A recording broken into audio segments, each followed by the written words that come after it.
Rebonjour et on enchaîne avec le prochain duo de l'innovation. J'ai le plaisir d'accueillir Johan Bourg de Glorytech et le musée Granet d'Aix en Provence, Bastien Portelli, pour nous parler d'innovation autour de la LiFi, si c'est ça. Voilà, je vous laisse Absolument. la parole. Mesdames, Messieurs, bonjour. Merci pour le temps que vous nous offrez pour nous entendre. Donc, je suis le président de Glorytech, une start-up qui est née il y a à peu près 5 ans et qui avait pour objectif de moduler la lumière et de transformer la lumière en QR code lumineux. Et donc, cet objectif, c'était de faire en sorte que la lumière, quand on la scanne, elle vous donne un code et que vous pouviez lui associer n'importe quel contenu, n'importe quelle vidéo. Et ainsi, ça déclenchera en scannant la lumière comme un QR code le contenu que vous avez associé à une lumière. Et l'idée, si vous voulez, c'est que la lumière raconte l'histoire de ce qu'elle vous éclaire. Au départ, c'était pour, en même temps, faire de la lumière, un guide pour l'accessibilité et les malvoyants. Ainsi, un aveugle ne peut pas chercher le QR code, mais juste en scannant la lumière, ça déclenchera un message géocontextualisé pour lui dire où il est. Et ensuite, les gens qui travaillaient avec nous sur cette technologie nous ont dit « Oui, mais Johan, comment on fait quand on éteint la lumière ?» Alors, on a rajouté le Bluetooth. Et ils nous ont dit « Oui, mais dehors, il n'y a ni Bluetooth, ni lumière. » Alors, on a rajouté le satellite. Et c'est ainsi qu'est devenue notre technologie la plus puissante au monde d'information géolocalisée indoor, outdoor, avec ou sans connexion. Et on verra ça sur le slide suivant. Ah, c'est moi qui appuie sur les boutons du slide. D'accord. Donc ça, c'est moi. On l'a vu. Donc voilà, c'est ça qui est intéressant. Pour tous les lieux culturels, même ici, là où nous sommes, partout, il y a des informations. Toutes les lumières qui sont autour de nous peuvent devenir des points de relais, des points d'information. Et l'idée, si vous voulez, c'était de faire en sorte, comme vous passez du Wi-Fi à la 4G et de la 4G au Wi-Fi, dehors, à 1 mètre près, n'importe où sur Terre, on est capable de déclencher une information à la fois publique ou privée. C'est vous qui choisissez l'information, le lieu, et de la rendre accessible ou privée. Donc ça, c'était notre but. Et on est arrivé, grâce à notre technologie à 5 ans de développement, à pouvoir maîtriser 1 mètre partout sur Terre, même au milieu du Pacifique, d'un point fixe ou en mouvement, et de le rendre communicant avec tous ceux qui rencontreront cette zone. Sur le slide suivant, voilà un petit peu la naissance, les 4 technologies de Glorytech. Il fallait maîtriser à la fois la lumière, le Bluetooth, le QR code et le satellite pour faire en sorte que n'importe où sur Terre, vous puissiez dédier dans un lieu, dans un endroit, un message à quelqu'un qui le visitera. Et donc, l'idée, c'est ça, c'est quand on arrive maintenant sous la lumière, on scanne et automatiquement, ça va déclencher le contenu qu'on a mis, qui éclaire, et ça va raconter l'histoire de la lumière et de l'œuvre qu'elle éclaire, juste en scannant la lumière. Donc, la lumière, elle est omniprésente dans tous les lieux culturels, jusque dans votre cuisine. Et l'idée, si vous voulez, c'est que quand on la scanne, on puisse raconter l'histoire de ce qu'on éclaire d'une manière automatique, aussi simple qu'un QR code et accessible à tous. Et sur le slide suivant, je vais mieux pour parler de ma technologie. C'est un client, les clients en parlent beaucoup mieux que moi. Et donc, on a eu la gentillesse de remercier monsieur Bastien Portelli, qui est en charge du projet numérique du musée d'Aix-en-Provence, et vous dire ce qu'il a fait avec notre technologie. Merci pour votre écoute. Oui, bonjour à tous. Donc moi, je suis chargé des projets numériques et multimédia. Et donc il y a 2 ans, avant le confinement, en fait, on a été sollicité par Glorytech pour un projet expérimental, justement, pour rendre le musée accessible en termes de contenu. Donc en fait, au musée, on a réfléchi, on a d'abord essayé pas mal de choses. On s'est rendu compte qu'on pouvait utiliser donc la technologie sur 3 thématiques. La première qui est la médiation, la deuxième dans les locaux techniques du musée, et ça on est en train aussi de l'expérimenter en ce moment. Troisième point, c'est la sécurité qu'on n'a pas encore développée. La médiation, en fait, c'est, Johan vous l'a dit, c'est une information qui va être géolocalisée dans les espaces du musée, dans des expositions. On a aussi on a fabriqué nous-mêmes nos contenus, puisque c'était à destination au départ le projet était à destination de publics en situation de handicap. Et pareil, on s'est rendu compte qu'on pouvait diffuser une information à tout le monde. Donc on a mis 3 parcours de visite possibles au musée, qui sont un parcours, ce qu'on appelle visite pour tous, avec des contenus à destination de tous les publics, un parcours sensoriel et un parcours qu'on a appelé silencieux, donc pour les personnes en situation de handicap auditif. Le sensoriel, c'est pour les gens qui sont en situation de handicap au niveau de la vue. Et donc les contenus sont adaptés. Donc par exemple pour une piste pour les malentendants, on va avoir un média qui va être une piste en LSF.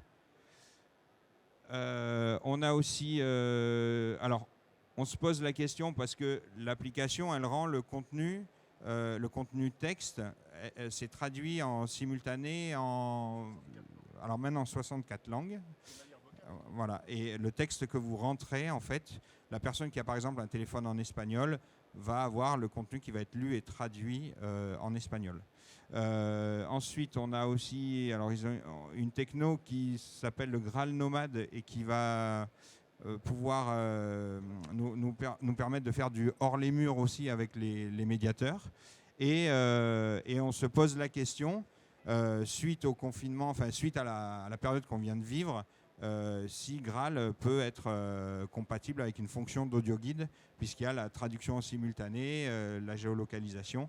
Donc on va réfléchir là-dessus et aussi faire de l'expérimentation. Sur la partie technique, ce qui était intéressant aussi, c'est que dans les établissements culturels, enfin je parle avec les collègues, vous avez des sociétés qui vous font la maintenance des équipements et vous avez un technicien souvent qui est dédié dans votre établissement et ce gars-là, il n'est pas là 365 jours dans l'année. Il y a des fois où il est en congé, où il est malade. Donc il faut bien que la maintenance se fasse. Donc on a mis des points d'information dans les salles techniques pour qu'il y ait une espèce de suivi d'intervention où... alors moi je suis technicien à la base, mais vous avez toujours la machine qu'il faut démarrer d'une certaine manière et le gars qui ne connaît pas le site et qui ne connaît pas le matériel, il est souvent embêté. Donc là, en fait, avec ce système-là, on va donner la possibilité d'avoir les docs techniques de la clim, etc., à l'endroit où il est et ça peut être... c'est beaucoup plus pertinent pour eux. Pareil pour des procédures d'intervention, de maintenance, et voire même des procédures de GMAO, c'est-à-dire que je vais arriver, je vais détecter un problème, moi personnel du musée, et qui va peut-être déclencher l'intervention chez le mainteneur. Et après, alors ça on ne l'a pas encore mis en place, mais on y pense, c'est l'information liée au process de sécurité et à la gestion d'équipe. C'est-à-dire que on a, alors un coup, on l'a tous vécu, hein, à partir de lundi, passe sanitaire, à partir de mardi, il n'y a plus de masque, à partir de mercredi, on remet le masque, etc. Et les gens n'ont pas forcément l'information. Donc là, la personne qui est par exemple à l'entrée du bâtiment va avoir l'info en temps réel et il va avoir toutes les procédures à jour le jour même, quoi. Voilà, donc oui, le travail sur l'utilisation de Graal comme audio guide, je vous l'ai dit. La traduction, alors c'est plus 21 langues. Ils ont avancé. Je vous l'ai dit, donc 3 parcours de visite dans le musée, donc le tout public, le sensoriel et le silencieux. Et voilà. Merci. Mesdames, messieurs, merci beaucoup. Merci beaucoup de cette présentation concise et directe et claire. Y a-t-il des questions? Bonjour. Je me demandais par rapport, vous parliez qu'il y avait un format hors les murs. Et du coup, comment ça marchait? C'est-à-dire que vous... Alors, comme je vous ai dit tout à l'heure, dans notre technologie, on a su associer 4 technologies de communication. Et donc, on a aussi mis le satellite. Donc, on a un partenariat avec Galileo qui permet de rendre plus précise l'information que d'un outil dit classique. Et du coup, c'est hors les murs. Donc, le musée peut sortir et raconter l'histoire des rues et inviter les gens à venir dans le musée et découvrir les œuvres. On peut faire des chasses au trésor dehors et faire venir les gens en ayant découvert le trésor pour le récupérer à l'intérieur. Et l'idée, si vous voulez, il y a ce qu'on appelle des expositions temporaires. Et l'avantage de Graal, c'est que ça se déplie n'importe où, même au milieu du Kilimandjaro ou de l'Amazonie. Donc vous n'avez plus de soucis d'informations géolocalisées, géocontextualisées, ni avec, ni sans connexion. Et plus aucun problème de langue et de traduction. Donc ça a un avantage plus que certain. Et en tout cas, c'est cette solution que vous voulez vous présenter. Merci pour votre écoute. D'autres questions?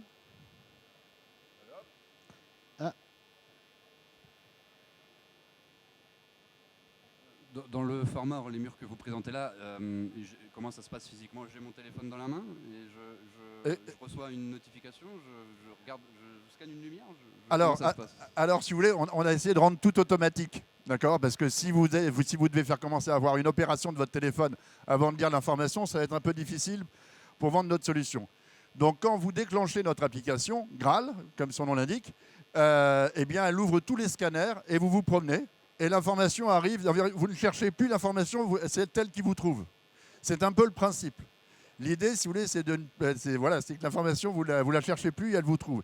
Et l'idée aussi, si vous voulez, c'est que souvent l'information qui m'intéresse, quand je suis en mode de visite ou quoi que ce soit, c'est ce qui est autour de moi.